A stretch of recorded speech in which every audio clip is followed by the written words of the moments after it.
Hello and welcome to London and the world's most famous recording studio.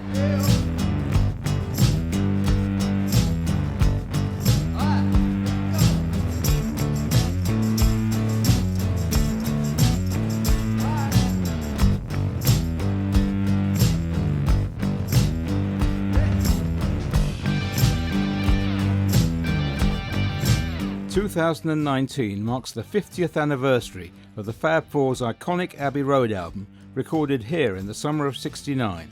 My name is David Stark. I've worked in the music industry for over 40 years. For the past 25 years, I've published Songlink International. I'm also closely involved with LIPA in Liverpool by awarding the Songlink prizes to talented graduates every year. It all started for me back in early 1963 when I first heard the Fab Four on BBC Radio for the very first time. From that moment I was hooked for life, and I followed their exploits throughout the 60s and beyond. So I started my scrapbooks right in 1960s, just as Beatlemania's getting going. So I used to cut it out of all the magazines and papers. I always liked this cover. So much stuff. I must have been a bit of a fan.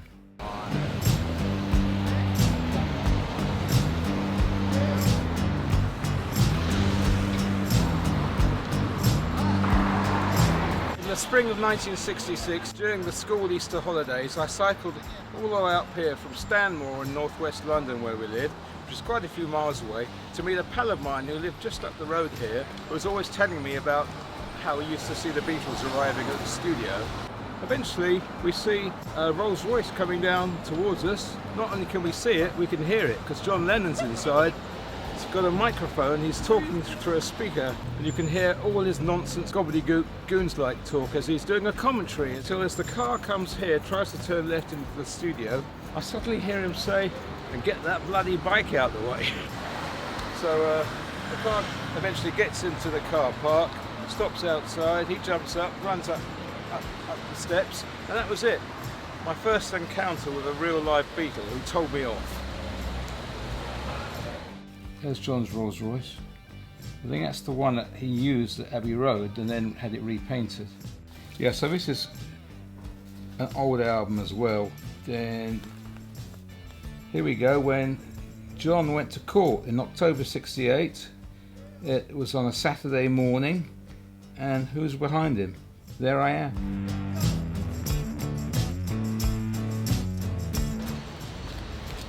Well, by the early 70s I'd left school.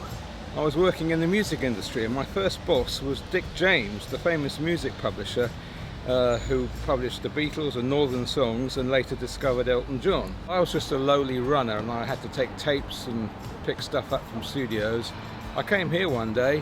As I'm walking up these very steps, who do I bump into at the same time but Paul McCartney, who I had met a couple of times by then. I told him I was working for Dick, he said good luck, and off he went. So here we are, this is John and Yoko. The last time I ever saw them was in 1971, signing Yoko's Grapefruit book at Selfridges. A few years later, I was invited to the launch of a great book.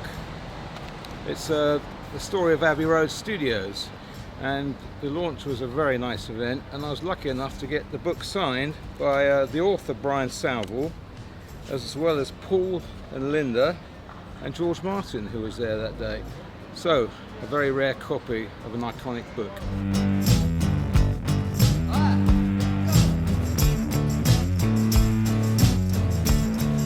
In September 1969, the Abbey Road album finally came out, but I already had my copy sent to me by the Beatles themselves. I was one of a few winners to win a special advance copy.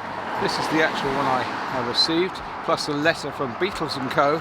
signed by Ringo. When we got it, my brother Nigel and I studied the cover very carefully. As you can see, there's a light blue car driving up the road here by the very spot where we're standing, in fact. We've always been convinced, or fancied, that it was our dad who was driving his light blue Humber Sceptre Mark I up to his flat in Abercorn Place, where he lived after our parents' divorce. It may or may not be, but we always like to think that's Dad in his Humber.